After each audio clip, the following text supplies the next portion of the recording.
භදන්තා ධම්මස්සවන කාලෝ අයං භදන්තා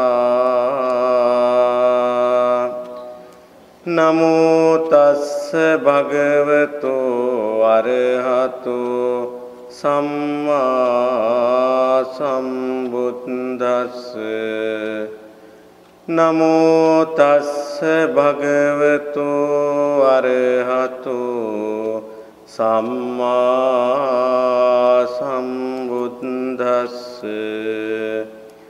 නමෝ තස්ස භගවතු අරහතු සම්මා සම්බුද්දස්ස නිදීනං පවත්තාරං යං පස්සේ වජ්ජ දස්සිනං නිග්ගයිහ වාදින් මේදාවී තාදිසං පණ්ඩිතං භජේ තාදිසං භජමානස්ස සෙය්‍යෝ හෝති නපාපියෝති.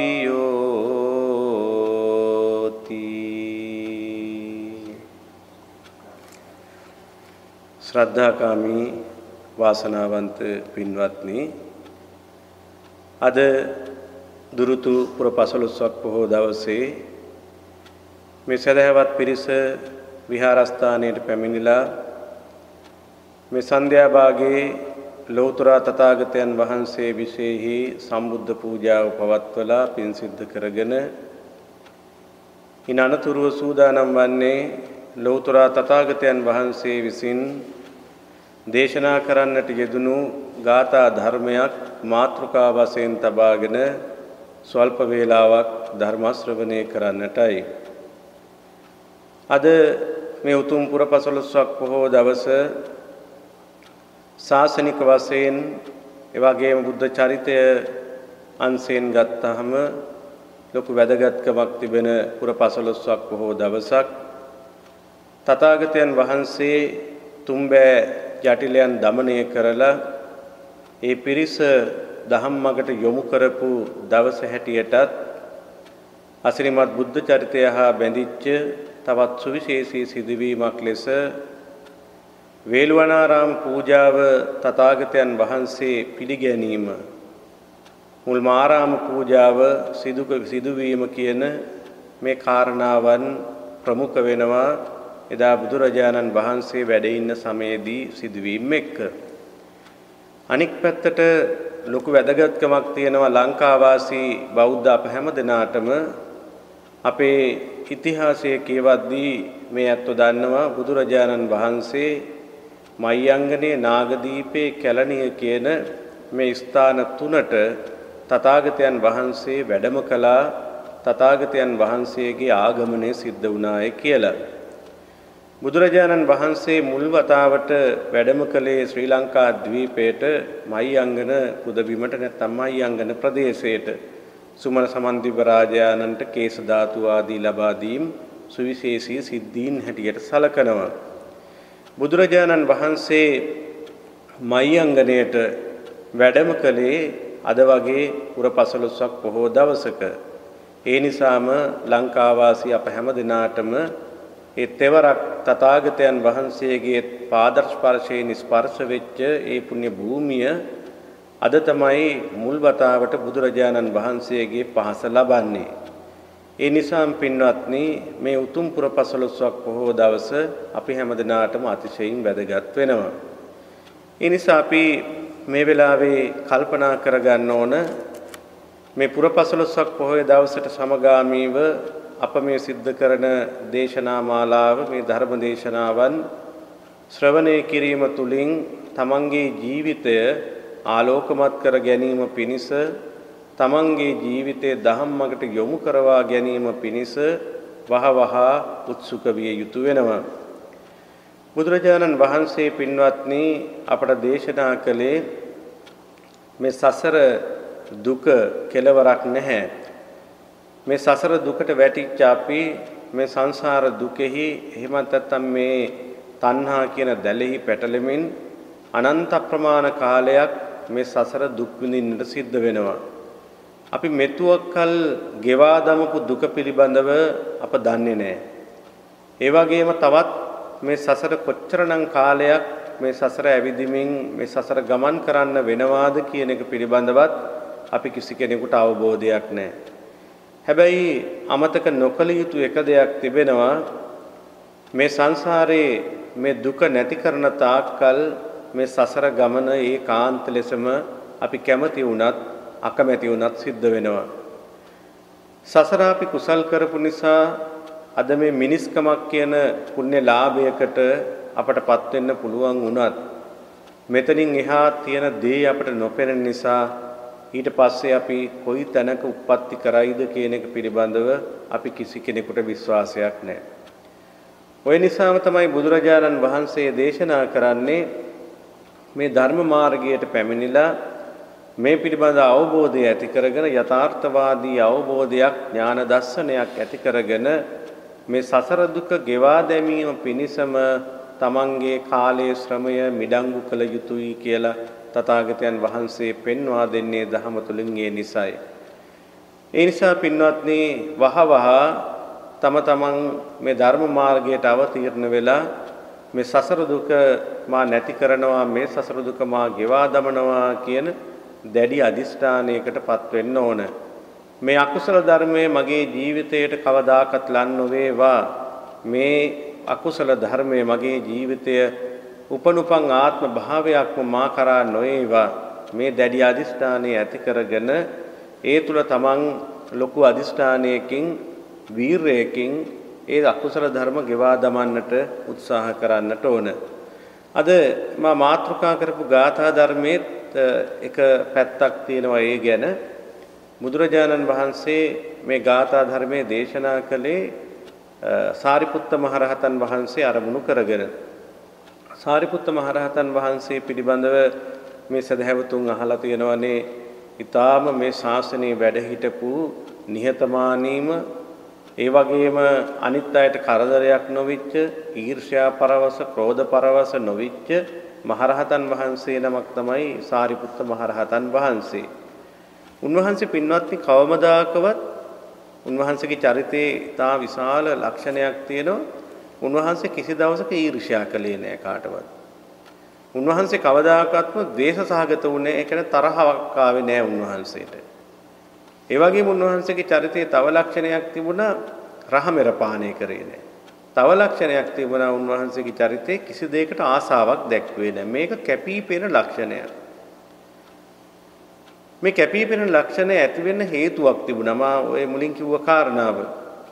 උන්වහන්සේ සසරදී ප්‍රාර්ථනාවක් කරලා තිබෙනවා කවමදාකවත් මට මේ අකුසල ධර්ම මගේ ජීවිතයට උපනුපං ආත්ම භාවයකදී මේ සසර දුක කවදා හරි දවසක මා ගෙවා දමන තෙක් මගේ ජීවිතයට ඇතුළත් නොවේවා කියලා ප්‍රාර්ථනා කරලා තිබෙනවා. නිකන් නෙවෙයි යම් යම් සිද්ධීන් අරමුණු කරගෙන තමයි ප්‍රාර්ථනා කළේ. ඔය සඳහන් වෙනවා බණ කතාවේ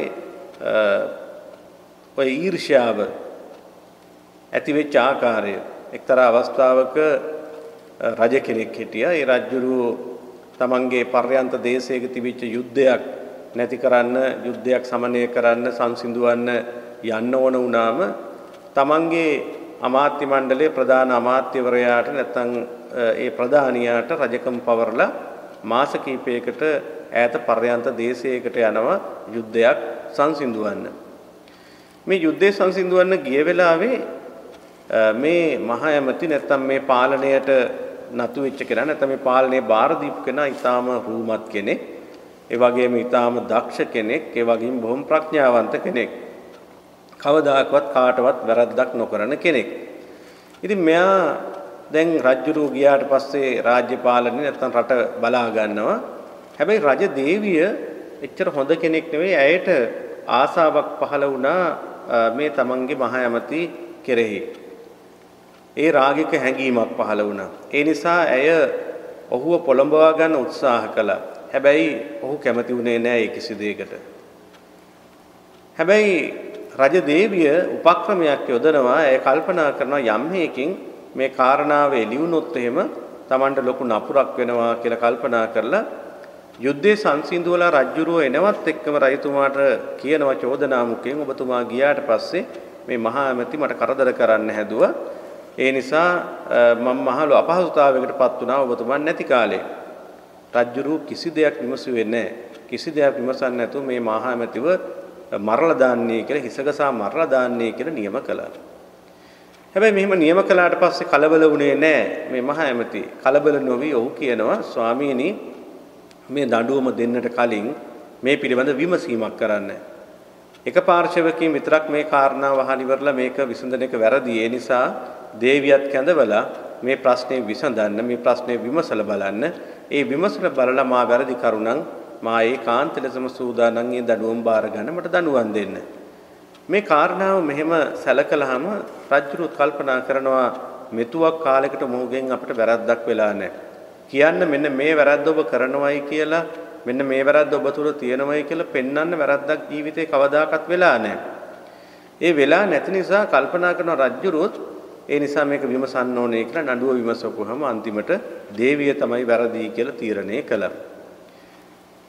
එදා මේ මහා ඇමති මේ විදිහට මේ ප්‍රශ්නේ ඇති වෙලා ඔහු මරණයෙන් ගැලවෙනවා. රජුරුව එදා ඉස්තර අදිස්ථානයකට ආව දැඩි අදිස්ථානයකට ආව මම කොයිතරම් ඊර්ෂ්‍යා කළාද මගේ දේවියට කරදර කරා කියලා කිව්වහම මොන තරම් ඊර්ෂ්‍යාවක් මගේ හිතට නැගුණාද මේ ඊර්ෂ්‍යා සහගත සිතුවිල්ල කොච්චර බලවත් වුණාද කියනවනම් නිර්පරාදී මේ අහිංසකෙක් කිසි වැරද්දක් නැති කෙනෙක් ඝාතනය කරන්න කියලා පවා මම යෝජනා කළා. ඒ සඳහා යොමු කළා. ඒ නිසා කිසි දවසක සසර මට මේ වගේ ඊර්ෂ්‍යාවක් නම් ජීවිතේ ඇති නොවේවා කියලා ප්‍රාර්ථනාවක් කළා.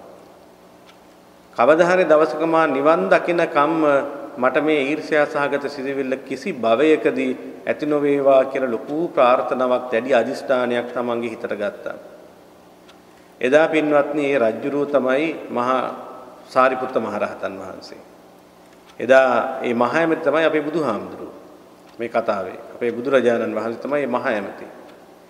ඉතින් ඔන්න ඔය නිසා සාරිපුත්ත මහරහතන් වහන්සේට උපනුපන් කිසිම ආත්මභාවයක පින්වත්නි ඊර්ෂ්‍යාව කියන කාරණාව තමන්ගේ ජීවිතයට ලං වුණේ නැහැ. කිසි දවසක ඊර්ෂ්‍යාවක් කරේ නැහැ. ඒ වගේම වෛරයත් එහෙමයි. එක්තරා අවස්ථාවක බ්‍රහ්මාත්මික දිව්‍යාත්මවල ඉන්නකොට තමන්ගේ ආත්ම ගැන බලනවා ඇයි මම මේ වගේ සැප ලැබුවේ? මේ දෙවියෙක් වුණේ බ්‍රහ්මයෙක් වුණේ. එතකොට දකිනවා මෛත්‍රී සහගතව මම කටයුතු කරපු නිසා මෙත් සහගතව විසූ නිසා තමයි මට මේ ආනිසංසය උදා වුණේ. එතකොට කල්පනා කරනවා මෙත් සහගතව සිටීමෙන් මට මේසා විශාල ආනිසංසයක් ලැබුණා නම් මම ජීවිතේ කාටවත් කරදරයක් නැතුව වෛරයක් නැතුව තරහක් ගන්න නැතුව වාසය කළොත් මට කොච්චර වාසියක් ලැබෙයිද මේ ගැන කල්පනා කරලා එදා ප්‍රාර්ථනාවක් කරනවා මේ සසර දුක කවදා හරි දවසක නිමා කරලා නිවන් දකින්නකම් මගේ හිතට ක්‍රෝධ සිතුවිල්ලක් නම් වෛර සිතුවිල්ලක් නම් කිසිම දවසක නොවේවා. උපනුපන් කිසිදු ආත්ම භාවයකට ක්‍රෝධයක් ඇති නොවේවා කියලා ප්‍රාර්ථනාවක් කරනවා. මේ ප්‍රාර්ථනාවේ බලය නිසා සාරිපුත්ත මහරහතන් වහන්සේට කිසි දවසක කිසිදු ආත්මික පින්වත්නි එවැනි ක්‍රෝධ සිතුවිල්ලක් නොපැමුණා කියලා සඳහන් වෙනවා. ඊළඟට අනිත් පැත්තෙන් රහමෙර පානය කිරීම ඔබ දන්නවා චත්තපාණී ජාතකය. චත්තපාණී ජාතකයේදී සඳහන් වෙනවනේ රජුරෝ රටේ නීතියක් පනවල තිබ්බා පොහොය දවසට සත්තු මරන්න තහනම් කරලා.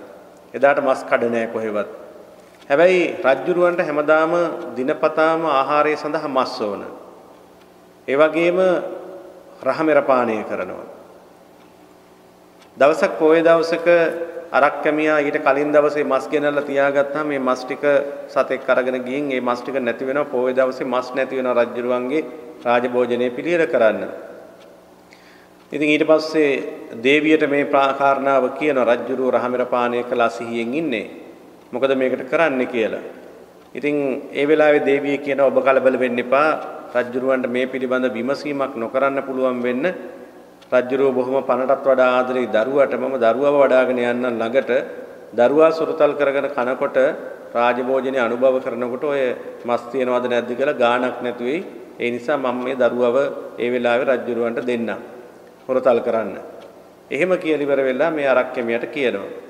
කොහොම හෝ වේවා මත්පැන් පානය කරලා රජුරු රාජභෝජනයට එනවා. දරුවත් අරන් එනවා. දරුවත් වඩා ගන්නවා. මස් නැති බව දැනගන්නවා. අරක්කෙමියට කතා කරලා විස්තර අහනවා. ඔහු විස්තර කියනවා මේ විදිහට සිද්ධිය වුණා. ඇත්තම සිද්ධිය කියනවා. මේ සතෙක් අරන් ගියා කියලා. හැබැයි රජුරු මේ වෙලාවේදී රාජභෝජනේ වළඳන්න බැහැ මස් නැතුව කියලා මේ දරුවව තමයි බෙල්ල කරකවලා මරලා දෙන්නේ උයලා ගේන්නේ කියලා. දේවිය කලන්තේ හැදිලා වැටෙනවා. විතරකුත් නෙවෙයි අන්තිමට සිහියවිත් බලනකොට දේවිය හඬා වැළපෙමින් ඉන්නවා. ඇයගෙන් විමසනකොට පුතා කෝ කියලා අහනකොට ඔබගේ පුතාගේ මාංශය තමයි ඔබ අනුභව කළේ කියලා. එදා ප්‍රාර්ථනාවක් කරනවා මට සංසාරේ කවමදාකවත් මේ රහමෙර මගේ ජීවිතයට ලම් නොවේවා. මේ සසර දුක් කවදා හරි දවසක මා ගෙවා දමන තාක්කල් මේ රහමෙර නම් මගේ ළඟට නොවේවා කියලා දැඩි අදිෂ්ඨානයක් ගන්නවා. ඒ අදිෂ්ඨානයේ විපාක වශයෙන් පින්වත්නි කවමදාකවත් මේ රහමෙර පානීය කලේ නැත කියලා බණ කතාවේ සඳහන් වෙන්නේ. ඒ වගේම අනිත් පැත්තට ආසාව පිළිබඳව තියෙන දෙයට ඒකටත් ආනිසංශයක් තියෙනවා. ඒකත් ඒ විදිහට ඉතිහාසයක් තියෙනවා. එක අවස්ථාවකදී මේ පින්නතුන් අහලා ඇති කිතවාස කියලා රජ කෙනෙක් පිළිබඳව කිතවාස රජුරු තමන්ට දරුවෙක් ලැබුණු වෙලාවේ නිමිත්ත පාඨකයෝ නැකත්කරුවෝ ඇවිල්ලා කිව්වේ දරුවා දිහා බලලා මේ දරුවා කවදා හරි දවසක ඉපදුනොත් මහා නපුරෙක් වෙනවා. මේ දරුවාගේ ස්වභාවය හැටියට. ඒ වගේම මේ දරුවා නපුරෙක් වෙනවා විතරකුත් නෙවෙයි මහා දුෂ්ට කෙනෙක් බවට පත් වෙනවා විතරක් නෙවෙයි තරුණ වියේදීම ජලය නැතුව මෙයා මැරිලා යනවා. වතුර නැතුව. ඉතින් තාත්තා කෙනෙක් දරුවෙකුට ආදරේ මේ දරුවා හදා වඩා ගන්නවා. හදා වඩා ගන්නවා විතරකුත් නෙවෙයි රජුරු උපක්‍රමයකුත් යොදනවා මුළු රට පුරාම ජලය සුලභ කරනවා. වැව් පොකුණු හැමතරම හදනවා. මේ නිමිත්ත පාඨකෝ කියූ කතාවත් එක්ක මේ දුෂ්ට කුමාරයා දවසක් උයන් කෙලියට පිරිසත් එක්ක යනකොට පසේ බුදුරජාණන් වහන්සේ නමක් පිණ්ඩපාතේ වඩිනවා. මේ පසේ බුදුරජාණන් වහන්සේ දුටු සැනින්ම අර පරිවාර මිනිස්සු සියලු දෙනාම තමන්ගේ වාහන වලින් නැත්තම් අශ්වයන්ගෙන් බැහැලා වන්දනා කරනවා. උන්වහන්සේට වන්දනා කරන්න පටන් ගත්ත කුමාරයා බලාන හිටියා. හරි කේන්තියක් ගියා මෙයාට. මේ තමන් ඉස්සරහා තව කෙනෙකුට ගෞරව දක්වනවා දැකලා. ඔහුත් තමන්ගේ වාහනයෙන් බැහැලා ඇවිල්ලා පසේ බුදුරජාණන් වහන්සේගේ පාත්‍රය අරන් පොළවේ ගහනවා. පසේ බුදුරජාණන් වහන්සේ ඇහැසට පැන නැගිලා උන්වහන්සේ හිමාල ප්‍රදේශයට වැඩම කරනවා. ටික වෙලාවකින් මේ කුමාරයාට මේ දුෂ්ට කුමාරයාට දැඩි ප්‍රශ්නයක් දැනෙනවා. දැවෙනවයි කියලා කෑ ගහනවා. පිපාසයි කියලා කෑ ගහනවා. වතුර ඉල්ලනවා. සේවකයෝ හැමතැනම වතුර සොයන්න යනවා. එක තැනකවත් වතුර බිඳුවක් සොයාගන්න සියල්ල සිඳිලා ගිහින්. අකුසලේ බරපතලකම කොච්චරද කියනවනම් අන්තිමට පිපාසයෙන් මැරිලා යනවා මේ නපුරු කුමාරයා. කිතවාස රජුරවන්ට මේක දරන්න බෑ. තමන්ගේ පුතා තමන් ආදරෙන් රැක බලාගත්ත පුතා මේ විදිහට මේ තරම් පිළියම් පවා යොදලා තියෙද්දි තරුණ වයසේදීම දරුවා මැරිලා ගියා. මේ හින්දම රජුරෝ කොච්චර කම්පාවටපත් වුණාද කියනවා නම් දවස් 3මාරක් තිස්සේ නොකා නොබී එක තැනට වෙලා ඉන්නවා. වේල් 7ක්. මෙහෙම ඉන්නකොට රජුරුවම කල්පනා වෙනවා ප්‍රඥාව පහළ වෙනවා මම ඇයි මෙහෙම අඬන්නේ? මෙහෙම අඬලිවරලා මගේ ජීවිතයත් මම විනාශ කරගන්න නොකා නොබී ඉඳලා. මම මේ දරුවට මේ තරම් ආදරය කරපු නිසා තෘෂ්ණාවෙන් බැඳිච්ච නිසා නේද මට මේ විපත්තිය සිද්ධ වුනේ. මට මේක දරා ගන්න බැරි. මේ මගේ කියලා ලං කරගත්ත නිසා නේද? මෙහෙම කල්පනා වෙලා අන්තිමට හිතා ගන්නවා මම පින් කරපු කෙනෙක් ඒ නිසා මගේ කුසල් බලයෙන් මට මේ අදිෂ්ඨානය ලැබේවා. සසර කවමදාකවත් මට තෘෂ්ණාවෙන් යමක් අල්ලන්න නොලැබේවා.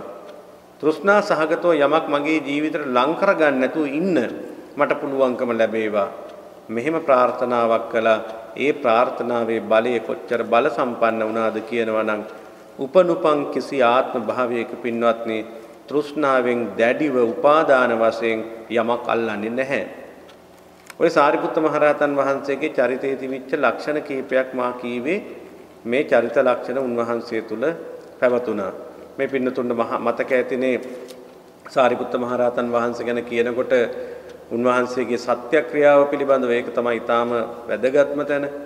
සාරිපුත්ත මහරහතන් වහන්සේ බුදුරජාණන් වහන්සේ දේශනා කරන්නේ සේවේත භික්කවේ සාරිපුත්ත මොග්ගල්ලානේ භජත භික්කවේ සාරිපුත්ත මොග්ගල්ලානේ මහණෙනි සාරිපුත්ත සහ මොග්ගල්ලාන කියන මේ දෙනම භජනය කරන්න ඕන, සේවනය කරන්න ඕන, ඇසුරු කරන්න ඕන.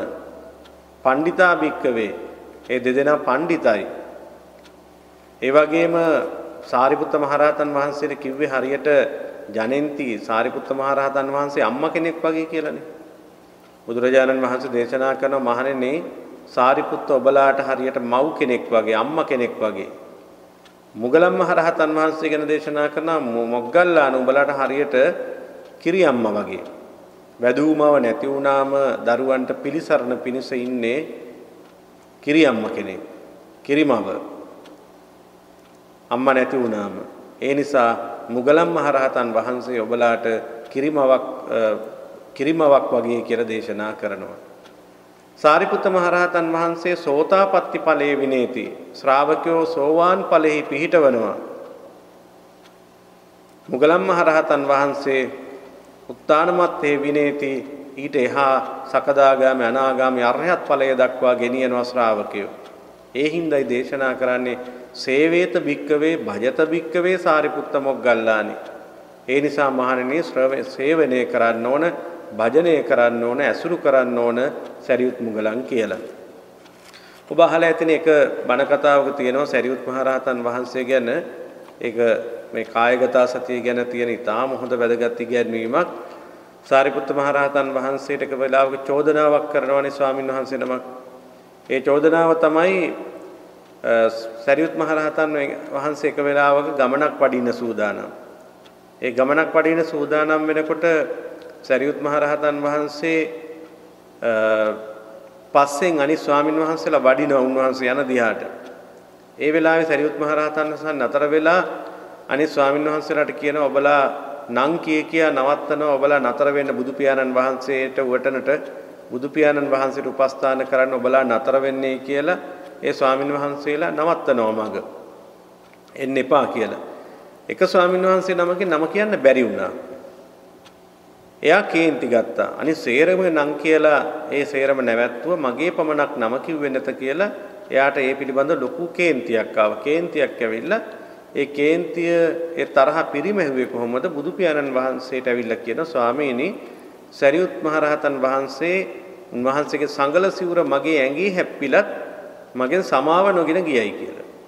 මගෙන් සමාව ගන්න නැතුව ගියා කියලා බොරු චෝදනාවක් කළා. බුදු පියාණන් වහන්සේ ඒ සැනින්ම පණිවිඩ කරුවෝ යවනවා සරියුත් මහරහතන් වහන්සේට ආපහු එන්නේ කියලා. උන්වහන්සේ දැන් වඩිනවා ගමනක් යන්න. උන්වහන්සේගේ ගමන නවත්තලා උන්වහන්සේ ආපහු නැවතත් වැඩම කරනවා විහාරස්ථානයට. බුදු පියාණන් වහන්සේ දැන් අහන්න ලෑස්ති සරියුත් මහරහතන් වහන්සේගෙන් මේ වරද ඔබ මෙහෙම දෙයක් කළාද කියලා. මේක ආරංචි වුණාම අනිකුත් සියලු ස්වාමින් වහන්සේලා සරියුත් මහරහතන් වහන්සේගේ සිංහනාදය අහන්න ඕනේ කියලා සියලු ස්වාමින් වහන්සේලා රැස් වෙනවා.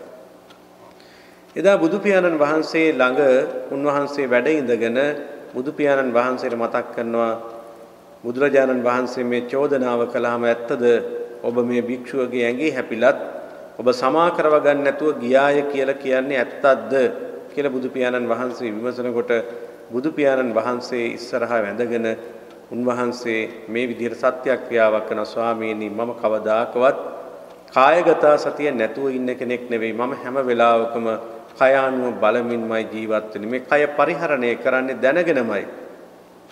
මේ කය පරිහරණය කරන්නේ හැම වෙලාවකම අවබෝධයක් ඇතුවමයි. ඒ නිසා කිසි ලෙසකින්වත් මට නොදැන තව කෙනෙකුගේ ඇඟේ හැපෙන්න හේතුවක් නැහැ මම. ස්වාමීනි මම මේ කය පරිහරණය කරන විදිය මම හරියට මහ පොළොව වගේ කියලා. මේ මහ පොළොවට හොඳ දේවලුත් වැටෙනවා, නරක දේවලුත් වැටෙනවා, ජරා දේවලුත් වැටෙනවා. මොනවා වැටුණත් මහ පොළොව නෙවෙයි කම්පා වෙන්නේ. ඒ නිසා ස්වාමීනි මම ওই දේවල් වලින් කම්පාවටපත් වෙන්නේ නැහැ. පීඩාවටපත් වෙන්නේ නැහැ. ඒ නිසා බුදුරජාණන් වහන්සේ ওই විදිහට දිගට කියනවා වතුර වගේ මම. වතුරට හොඳ දේත් වැටෙනවා, නරක දේත් වැටෙනවා. මම සුළඟ වගේ. සුළඟට හොඳ දේත් හමාගෙන යනවා, දුගදත් හමාගෙන යනවා. හැබැයි සුළඟට ප්‍රශ්නයක් නැහැ. ස්වාමීනි මම ගින්නක් වගේ. ගින්නට හොඳ දේත් දවනවා නරක දේත් දවල් දානවා. හොඳ දේත් දවල් දානවා. පුච්චර දානවා. ඒ වගේ ගින්නට ඒක ප්‍රශ්නයක් නෑ. ගින්න වෙනස් වෙන්නේ. ස්වාමීනි මම හරියට අත්පිස්නා රෙදි කඩක් වගේ. මේ අත පිහින්න ගන්න ඉඳුල් පිහින්න ගන්න කිලිටි පිහින්න ගන්න රෙදි කඩක් වගේ. එකකින් හොඳ දේත් පිහිනවා නරක දේත් පිහිනවා දුගඳ දේත් පිහිනවා සුවඳ දේත් පිහිනවා. කෝකෙ පිස්සත් රෙදි කඩට නෙවෙයි ප්‍රශ්නයක් තියෙන්නේ. හරියට මම අත්පිස්නා රෙදි කඩක් වගේ කියලා. ස්වාමීනි මම හරියට අන්සිඳුරු ගවයෙක් වගේ. අන්සිඳුරු ගවයා හැම වෙලාවකම අනිත් ගවයොත් එක්ක රණ්ඩු කරන්න යන්නේ. එනගන්න යන්නේ. ඇයි? එයාගේ අන්න නැති බව එයා දන්නවා. ඒ නිසා එයා අනිත් අය රණ්ඩු කරත් එයා පැත්තකින් යන්නේ. කවදාකවත් අනිත් අයත් එක්ක කලබල කරන්න යන්නේ. එයාගේ අන්න නැති බව එයා දන්නවා අන්සිඳුරු ගවයා. ස්වාමීනි මම හරියට අන්සිඳුරු ගවයෙක් වගේ පරිස්සමට ජීවත් වෙන්නේ. ඒ විතරකුත් නෙවෙයි ස්වාමීනි මම මේ කය පරිහරණය කරන්නේ හොඳට නාලා පිරිසුදු වෙච්ච ලස්සන කාන්තාවක්. ඒ නාලා පිරිසුදු වුණාට පස්සේ හරියට එයාගේ ඇඟට එයාගේ කරට වැටුනොත් එහෙම ගැරන්ඩි කුණක්. ඒක පිළිකුලෙන් අයින් කරන්නේ යම්සේද මම මේ කය පරිහරණය කරන්නේ එහෙමයි. මේ කය පිළිබඳව දකින්නේ එහෙමයි. කුණු වෙච්ච මස් මුට්ටියක් හැම පැත්තෙම ඕජස් ගලද්දි වැක්කිරෙද්දි ඒ කුණු වෙච්ච මස් මුට්ටිය යමෙක් පරිහරණය කරන්නේ අපි හිතමු අපේ හැටියට කිව්වොත් අපි නරක ජරාව තියෙන භාජනයක් විසි කරන්නේ නැත්නම් අල්ලන්නේ අයින් කරන්නේ අන්න ඒ වගේ තමයි මේ නව දොරකින් මල වැగిරෙන මේ කය මම පරිහරණය කරන්නේ. ඒ නිසා ස්වාමීනි කායගත සතිය නැති කෙනෙකුගෙන් නම් එහෙම වෙන්න පුළුවන්. මගෙන් එහෙම වෙන්න විදියක් නැහැ කියනකොට මහ පොළව කම්පා වෙනවා. අර වික්ෂුන් වහන්සේ චෝදනාව කර වික්ෂුන් වහන්සේ වෙවුලන්න ගන්නවා. උන්වහන්සේ අන්තිමට සරියුත් මහරහතන් වහන්සේගෙන් සමාව ඉල්ලනවා. මා මුලින්ුත් කිව්වා හරියට අම්මා කෙනෙක් වගේ කියලා සරියුත් මහරහතන් වහන්සේ ඒ ස්වාමින් වහන්සේට සමාව ලබා දෙනවා. එතකොට බුදුරජාණන් වහන්සේ එදා මේ කාරණාව උන්වහන්සේ ගෙන්නලා විමසන්නේ නිකන් නෙවෙයි මේ තුලින් ධර්ම අවබෝධය ලබා ගන්න බොහෝ දෙනෙකුට පුළුවනි. කොහොමද මේ කය පරිහරණය කරන්නේ කායගත සතියෙන් සිහියෙන් ඉන්නේ කියන එක පිළිබඳව උන්වහන්සේගේ සිංහනාදය එදා මේ සඳහන් කළේ. ඒ නිසා ඒ සිංහනාදය අහන්න තමයි අනිකුත් ස්වාමින් වහන්සේලා සියලු දෙනාම ඒ ස්ථානයට රැස්ුනේ. එතකොට පින්වත්නි සරියුත් මහ රහතන් වහන්සේගේ ස්වභාවය අර එක දවසකුත් චෝදනාවක් කළානේ අනිත් අය ප්‍රත්‍යඥ භික්ෂුන් වහන්සේලා කතා කරන්න පටන් ගත්තා. සරියුත් මහ රහතන් වහන්සේ බුදු පියාණන් වහන්සේත් එක්ක අමනාප නිසා තමයි බුදුරජාණන් වහන්සේ පිටුපසින් ඊට දෙවෙනියාට පිණ්ඩපාතේ වඩින්න ඕන උන්වහන්සේයි. හැබැයි එයා හැමදාම පරක්කු වෙලා එහෙම නැත්නම් පස්සෙන් යන්නේ අන්තිමට යන්නේ කියලා. ඔය චෝදනාව කළාම බුදුරජාණන් වහන්සේ තේස් විමසන ඇත්තද සාරිපුත්තේනි ඔබ මා සමීපයෙන් නොයන්නේ ඔබ මේ විදිහට මා සමග අමනාපයක් තියෙන නිසා කියලා මේ කියනවා. ඇත්තද මේ කාරණාව කියලා අහනකොට සරියුත් මහ රහතන් වහන්සේ එදත් බුදුහාමරන් කියන ස්වාමීනි මා ඔබ වහන්සේ සමීපයෙන් නොයන්න හේතුව මා පරක්කු වෙන්න හේතුව වෙන මොකක්වත් නෙවෙයි. සමහර වෙලාවට මේ පේලිය අන්තිමට යන පුංචි ස්වාමින් වහන්සේලාට හරියට දන් ටික ලැබෙන්නේ නැහැ. සමහරලාට මේ පුංචි අය අද මහාන වෙච්ච අලුතින් මහාන වෙච්ච පුංචිම සාමණේර ස්වාමින් වහන්සේලා පය පැකිල්ල වැටෙනවා. ඒ නිසා ඒ ඇත්තෝ බලා ගන්න ඕන නිසා තමයි මම මේ පිටිපස්සෙන් යන්නේ. ඒ අයට හරියට දන් ටික ලැබෙනවාද කියලා බලන්නයි මම මේ පිටිපස්සෙන් යන්නේ. උන්වහන්සේ හැමදාම පන්සලෙන් පිටත් වෙනකොටත් පරක් වෙනවා. මොකද අනිකුත් ස්වාමින් වහන්සේලා සියලු දෙනා පිටත් වුණාට පස්සේ තමයි ඒ සියලු දේ සොයා බලලා සමහර වෙලාවට අමදිලා නැති මිදුල් තියෙනවා නම් ඒවා අමදලා මේ ආදී නොයෙකුත් දේවල් කරලා තමයි උන්වහන්සේ පිටත් වෙන්නේ. ඒක තමයි උන්වහන්සේගේ චරිතයේ ස්වභාවයම. එතකොට සරියුත් මහරහතන් වහන්සේ මෙන්න මේ වගේ ගුණයකින් යුක්ත මහරහතන් වහන්සේ නමක්. එතකොට සරියුත් මහරහතන් වහන්සේට බුදු පියාණන් වහන්සේ අදමා මේ මාතෘකා කළ ගාථා ධර්මයේ දේශනා කළෙත් අන්න ඒ වගේ කාරණාවක් කරමුණු කරගෙන. නිදීනංව පවත්තාරං යම් පස්සේ වජ්‍ය දස්සිනං නිග්ගහ්‍යවාදින් මේදාවි තාදිසම් පණ්ඩිතම් බජේ තාදිසම් බජමානස්ස සෙය්‍යෝ හෝති නපාපියෝ. බුදුහාමුදුරෝ දේශනා කරනවා පින්වත්නි නිදීනංව පවත්තාරං යම් පස්සේ වජ්ජ දස්සින යම් කිසි කෙනෙක් අපේ වරදක් දැකලා ඒ වරද පෙන්වා දෙනවා නම් මෙන්න මේ වරද ඔබ කරනවා මෙන්න මේ වරද ඔබ ගාව තියෙනවා සලකන්න කියනවා මොකද්ද නිදීනංව පවත්තාරං ඒක හරියට නිදානයක් පෙන්නනවා වගේ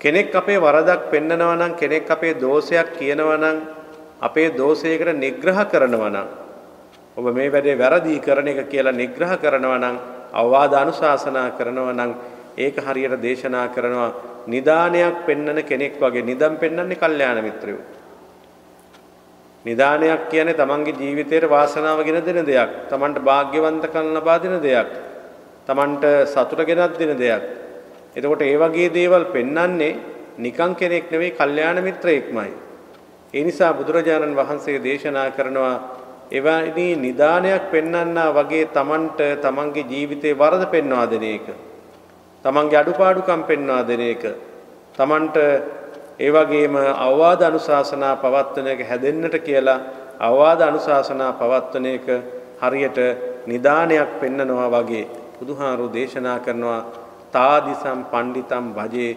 තාදිසම් භජමානස්ස සෙය්‍යෝ හෝති නපාපියෝ ඒ වගේ අය භජනය කරන්න ඕන ඇසුරු කරන්න ඕන එහෙම ඇසුරු කළාම ඒක සෙය්‍යෝ හෝති නපාපියෝ ඒක සැප පිණිසම නැත්නම් උතුම් පිණිසමයි වෙන්නේ තමන්ට වාග්යවන්තකම මිස තමන්ට උසස් බව ලැබීම පිණිසමයි ඒක හේතු වෙන්නේ කවදාකත් එයින් තමන්ට නපුරක් වෙන්නේ නරකක් වෙන්නේ කියලා බුදුරජාණන් වහන්සේ මේ ගාථා ධර්මය දේශනා කළේ සරියුත් මහ රහතන් වහන්සේගේ ඒත් එක පැත්තක ගුණයක් මේ කළ ගුණ සැලකීමේ ගුණය ගැන කියන්න ඕන නිසා දවසක් බුදුහාමුදුරුවෝ විහාරචාරිකාවේ වඩිනකොට ඉතා වයසක තැනැත්තෙක් බිම ඉඳගෙන තනකොළ ගලවනවා ඔහුගෙන් විමසනවා ඔබ කවුද රාද ඔබ මොකද කරන්නේ විහාරස්ථානයේ ස්වාමීනි මට කාත් කවුරුත් නැහැ ඒ නිසා මම මේ ස්වාමින් වහන්සේලාට මට පුළුවන් හැටියෙන් උදව් උපකාර කරලා උන්වහන්සේලාගේට ලැබෙන යමකින් මමත් අනුභව කරලා ජීවත් වෙන කෙනෙක්. තථාගතයන් වහන්සේ භික්ෂුන් වහන්සේලා කැඳවලා විමසනවා මේ රාද යම් කිසි කෙනෙකුට මතකයක් තියෙද උදව්වක් කළා කියලා උපකාරයක් කළා කියලා මොහුගෙන් උපකාරයක් එහෙම ලබාගත් කෙනෙක් ඉන්නවද? ඉතින් එතෙන්දී වික්ෂුන් වහන්සේලා ඔක්කොම රැස් වෙලා ඉන්නකොට සාරිපුත්ත මහ රහතන් වහන්සේ කියනවා ස්වාමීනි මේ තැනැත්තා මට උදව්වක් කරලා තියෙනවා. මොකක්ද උදව්ව? දවසක් මම පිණ්ඩපාතේ වඩිනකොට පරක්කු වෙලා. ඒ නිසා මට පිණ්ඩපාතේ සොයාගෙන මම වඩින වෙලාවේ පාරේ ඉඳලා මගේ ඉඳලා ස්වාමීනි අන්න අර ගෙදරට ගියොත් ඔබ වහන්සේට පිණ්ඩපාත දාණය ලැබෙයි කියලා මට ගෙයක් පෙන්නුවා. ඒ ගෙදරට වඩින්නේ කියලා. ස්වාමීනි එදා මට ඒ ගෙදරින් අවශ්‍ය ප්‍රමාණයට පිණ්ඩපාත දාණය ලැබුණා. මේ තැනැත්තා තමයි පාරේ ඉඳලා මට මේ මාර්ගය කියලා දුන්නේ. පාර පෙන්නුවේ, ගෙදර පෙන්නුවේ මට මෙයා. ඉතින් එහෙමනම් බුදුරජාණන් වහන්සේ දේශනා කරන දැන් බලන්න සරියුත් මහ රහතන් වහන්සේට මේ කරපු උදව්ව මතක තියෙන හැටි. මේ උපකාරය මතකයි. ඉතින් ඒ නිසා කියනවා එහෙමනම් ඔබ මොහු පැවිදි කරන්න. මොකද මේ වෙනකොට කවුරුත් ස්වාමින් වහන්සේලා ඔහු පැවිදි කරන්න රාදව පැවිදි කරන්න කැමැත්තක් දැක්වෙන්නේ අවුරුදු 120ක්. තාම වයස්ගතයි. ඒ නිසා පැවිදි වෙන වයසක නෙවෙයි ඔහු හිටියේ. ඉතින් ඊට පස්සේ සරියුත් මහ රහතන් වහන්සේ මේ රාද මේ තනත්තාව පැවිදි බවට පත් කරනවා. පැවිදි බවට පත් කළා විතරක් නෙවෙයි උන්වහන්සේ පිණ්ඩපාතේ වැඩම කරලා පිණ්ඩපාත දාණය ගෙනල්ලා ඔහුටත් ලබා දීලා ඒ රාද ස්වාමින් වහන්සේට සියලු සැලකිලි කරන්නේ සරියුත් මහ රහතන් වහන්සේ. දැන් කරන්න ඕන දේ නම් ගෝලයා ගුරුවරයාට සලකන එකනේ. දැන් මෙතන වෙන්නේ ගුරුවරයා ගෝලයාට සියලු අප උපස්ථාන කරන මේක බලන් හිටපු ස්වාමින් වහන්සේලා කතා කරා මේ පිළිබඳව කිව්වා මේ සරියුත් මහ රහතන් වහන්සේගේ කළගුණ සැලකීම කොයි තරම් ශ්‍රේෂ්ඨ ක්‍රියාවක්ද කොයි තරම් කළගුණ සැලකීමක් කරනවාද කියලා. බුදුරජාණන් වහන්සේ මේ කළගුණ සැලකීම හා සම්බන්ධ කරගෙන සරියුත් මහ රහතන් වහන්සේගේ මේ කල්යාණ මිත්‍රත්වය තමයි මේ ශාසනයේ පදනම කියලා. ආනන්ද හැමරෙක වෙලාවක දේශනා කරන ස්වාමීනි මම හිතන්නේ මම කල්පනා කරන්නේ මේ සම්බුද්ධ ශාසනයෙන් භාගයක්ම පවතින්නේ කල්යාණ මිත්‍රත්වයේ උඩයි කියලා මම හිතන්නේ කියලා දේශනා කරනකොට මාහේවං ආනන්ද එහෙම කියන්න එපා ආනන්ද. බුදුරජාණන් වහන්සේ දා දේශනා කරන ආනන්ද මේ මුළු මහත් සම්බුද්ධ ශාසනයම පවතින්නේ කල්යාණ මිත්‍රත්වයේ උඩ. කල්යාණ මිත්‍රත්වය කියන පදනම තමයි මේ ශාසනය පුරාම තියෙන්නේ. කල්යාණ මිත්‍රයෙක් ලැබිලම තමයි මේ ශාසනයේදී තමන්ගේ මේ දුක නැති කරගන්න පුළුවන් වෙන්නේ. ඒ හින්දා කල්යාණ මිත්‍රයෝ පදනම් කොටගෙනමයි මේ ශාසනයෙන් පවතින්නේ කියලා දේශනා කළා. එතකොට පින්වත්නි මේ කළගුණ සැලකීම කියන නැත්නම් සරියුත් මහ රහතන් වහන්සේගේ මේ කල්යාණ මිත්‍රත්වයෙන් මේ පඬිත ස්වභාවයෙන් නැත්නම් මේ නිදානයක් පෙන්නනවා වාගේ මේ කල්යාණ මිත්‍රයා මුණ ගැහිම නිසා රාධ ස්වාමින් වහන්සේටත් ඒ වගේම සත්වයාටත් වෙච්ච සේවාව පිළිබඳව තමයි මෙහි සඳහන් කරන්නේ. ඒ නිසා පින්වත්නි මේ කාරණාව තුළ අපට ගන්න අපේ ජීවිතවලට ලං කර ගන්න ඕන කාරණා කීපයක් තියෙනවා. එකක් තමයි මේ කළගුණ සැලකීම කියන එක. අනුන් කළ උදව්වට අනුන් කළ උපකාරයට තමන් ප්‍රතිඋපකාර කිරීම ප්‍රත්‍යුපකාර කිරීම. හැබැයි කාටවත් උදව් කළ යුත්තේ නැවත පෙරලා උදව් බලාපොරොත්තු වෙන්නේ නොවේයි. ඒ නිසා තමන්ගේ ස්වභාවය වෙන්න ඕනේ ඒකයි. හැබැයි අනුන් කරන පුංචිම පුංචි උදව්වක් කරේ තමන්ට මතක තියෙන්න ඕන. සංස්කෘත ශ්ලෝකයක තියෙනවා පරගුණ පරමාණං පරොති කෘත්‍ය මෘත්‍යං. අනුන්ගේ ගුණය පරමාණුවක් තරම් පුංචි වුණත් අපි කරන උදව්ව මහමේරුව තරම් ලොකු උදව්වක් අපි එකට කරන්න ඕනේ කියලා. ඒක මතක තියෙන්න ඕනේ එහෙමයි. ඒ කියන්නේ මතක තියෙන්න ඕනේ එහෙමයි. එයා අපිට කරලා තියෙන පරමාණුවක් තරම් පුංචි උදව්වක්. ඒත් අපි ඒ උදව්ව සලකන්න ඕන. අපි හිතා ගන්න ඕන එයා මට කරලා තියෙනවා මහා මේරුව තරම් මහ විශාල උදව්වක්. එයා මට කරලා තියෙනවායි කියලා. ඒ නිසා අපේ ජීවිතවල අනුන්ට ඒ උපකාර කිරීම මෙහෙමත් නැත්නම් අනුන්ගේ කළගුණ සැලකීම් ඒ කළ ගුණය පිළිබඳ මතක තීම් ඒක තමන්ගේ ජීවිතේට තියෙනවා. මේක සාමාන්‍යයෙන් අපේ අද වර්තමාන සමාජයේ බහුල වශයෙන් නැති කාරණාවක්. මොකද අපි දන්නවනේ දෙමාපියෝ පවා අතහරින්නේ සමහරු. ඉතින් එතකොට මොන වැරද්ද පස්සේ තිබ්බත් මොන වැරද්ද තමන්ගේ ජීවිතේට තිබ්බත් කොහොමද අමතක කරන්නේ තමන් කළ දේ? ඒ මව්පියෝ කරපු දේවල්. ඒ මව්පියන් කළ උපකාරය. ඒ මව්පියෝ තමන්ගේ අතපය නොකඩා ඒ ඇත්තෝ පෝෂණය කළ ආකාරය ගොඩනගපු ආකාරය. ඒ නිසා මිනිස්සුන්ගේ සාමාන්‍ය ස්වභාවය තමයි මිනිස්සුන්ට එහෙම කළ ගුණයක් මතක නැහැ. සමහර වෙලාවට ඒක වෙන්නේමත් හැම වෙලාවෙම උදව් කරන්නේ තාප ප්‍රතිඋපකාර බලාපොරොත්තු වෙන්නේ. ඒ නිසා තමන් කරන හැම වැඩවකම තමන් කරන හැම උදව්වක්ම කිසිදු ප්‍රතිඋපකාරයක් බලාපොරොත්තු නොවි කරන තරමට තමන්ට හරි සතුටක් තියෙනවා. හැබැයි තමන් බලාපොරොත්තු වෙලා යමක් කරනවා නම් ජීවිතේ කවදාකවත් සතුටක් එන්නේ නැහැ. මොකද එයා අපිට නොකරන තාක්කල් එයා hina වෙන වෙලාවක් ඒ හැම වෙලාවකම අපි තැවෙනවා. අපි වේදනාවටපත් වෙනවා. ඇයි? අපි අපේක්ෂා කරනවා යමක් ඔහු අපට ආපව ප්‍රතිඋපකාරයක් නැත්තම් ප්‍රතිවිධියට සලකන්න ඕනේ කියන බලාපොරොත්තු අපි ගාව තියෙනවා. ඒ නිසා මේ කළගුණ සැලකීම හා සම්බන්ධව සරියුත් මහ රහතන් වහන්සේගේ මේ උතුම් ගුණය හා සම්බන්ධව තමයි මේ කාරණාව දේශනා කළේ. ඊළඟ කාරණාව තමයි තවත් එකක් අපි වග බලා ගන්න ඕන. අනුන්ගේ අවවාද අනුශාසනාවන් නැහුම්කන් දීලා පඬිතයන්ගේ එහෙමත් නැත්නම් කල්යාණ මිත්‍රයන්ගේ අවවාද අනුශාසනාවන් නැහුම්කන් දීලා අපේ ජීවිතය සකස් කරගන්න ඕන. හැම වෙලාවකම තමන්ගේ ජීවිතේ වරද පෙන්වා දෙන කෙනෙක්, තමන් දහම් මඟට යොමු කරන කෙනෙක් තමන්ගේ කල්යාණ මිත්‍රය හැටියට ජීවිතේ ලං කරගන්න ඕන.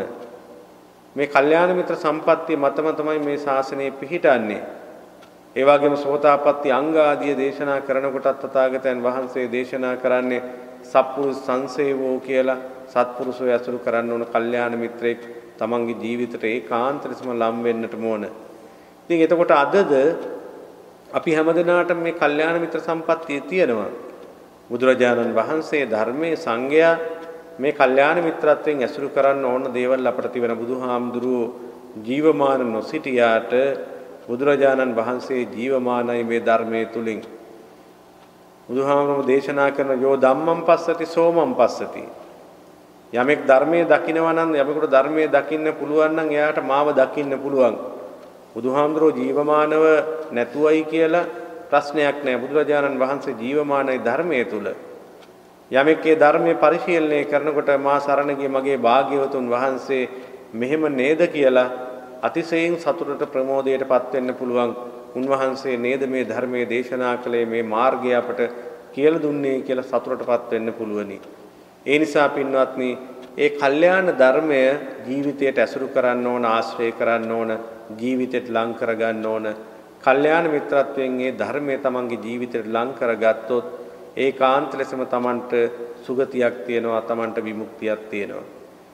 ඒ බව කල්පනා කරමින් තමන්ගේ ජීවිතය මේ සසර දුක ගෙවා දමන්නට අපි උත්සාහ කරන්න ඕන. ඒ උත්සාහ කිරීම සඳහා ඔබ හැමදෙනාම දැඩි අදිෂ්ඨානයකටපත් වෙන්න ඕන. අපි මේ මුල් කාරණාවේදී මුලින්ම දේශනා කළා ඒ වගේ ප්‍රාර්ථනාවක්, සසර ප්‍රාර්ථනාවක් තමන්ට තියෙන්න ඕන. හැබැයි මේ ප්‍රාර්ථනාවත් තිබ්බ පළියට යමක් සිද්ධ වෙන්නේ ඒ ප්‍රාර්ථනාව සමෘද්ධිමත් කර ගැනීම සඳහා දැඩි වූ උත්සාහයක්, ආරම්භක ධාතුවක් තමන් ගාව තියෙන්න ඕන. ආරම්භක ධාතු, නික්කම ධාතු, පරක්කම ධාතු කියලා මේ වීර්ය කොටස් තුනකට බෙදෙනවානේ. ඒ නිසා තමන් වැඩක් ආරම්භ කරන්න ඕන. ඒ වැඩේ දිගට පටන් ගන්න ඕන, දිගට කරගෙන යන්න ඕන. බාධා ආදී දේවල් තමන්ට ජීවිතේ ඒවි. හැබැයි එකකින්වත් සැලෙන්නේ නැතුව ඒ දේ පවත්වාගෙන යන්න, ඉස්සරහට ගෙනියන්න ඕන. අපිට නොපෙනෙන ආශිර්වාදේ, නොපෙනෙන සැපේ පිළිබඳව තමන්ට විශ්වාසයක් තියෙන්න ඕන. ඒ හින්දා මම මේ ලං කරගත්ත දේවල් වගේ නෙවෙයි, මට මේ හැම දෙයකින්ම මට තියෙන දුකමයි. ඒ නිසා මම මේ දුක ගෙවා දමන්න ඕන. මේ ඉස්සරහට තියෙන සැපේ පිළිබඳව කල්පනා කරගෙන ඒ සුගතියට මා යන්න ඕන. ඒ කියන බලාපොරොත්තුව අපි ගාව හැම වෙලාවකම තදින් තියෙන්න ඕන. ඒක වෙනස් වෙන්න බෑ කිසි දෙයකින්වත්.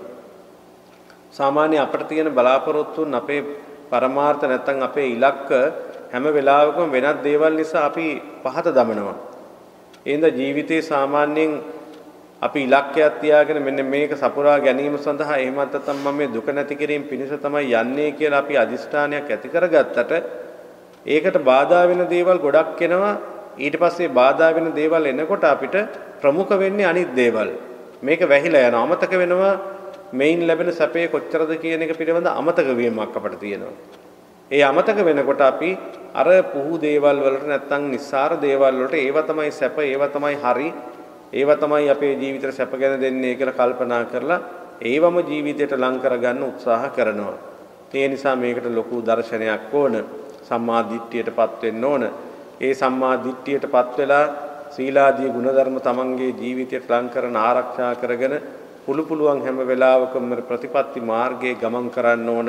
මේ ධර්ම ප්‍රතිපත්තිය වඩන්න, මේ ආර්ය ප්‍රතිපදාව වඩන්න උත්සාහ කරන්න ඕන. ඒ උත්සාහ කරන්නට මේ සත්පුරුෂ හැම දෙනාටම පුළුවන්කම, ශක්තිය, වාසනාව, ධෛර්යය සැලසේවා කියලා ප්‍රාර්ථනා කරමින් අද දවසේදී කල්පනා කරන්නට ඕන මේ හැම දෙනාම, මේ සත්පුරුෂයන් අද මේ දුරුතුපුර පසළොස්වක් පොහෝ දවසේ විහාරස්ථානයට පැමිණලා බුදුරජාණන් වහන්සේ විශේෂයි මල් පහන් ආදී පූජා කරලා බුද්ධ වන්දනා පින්කමක් සිද්ධ කරගත්තා.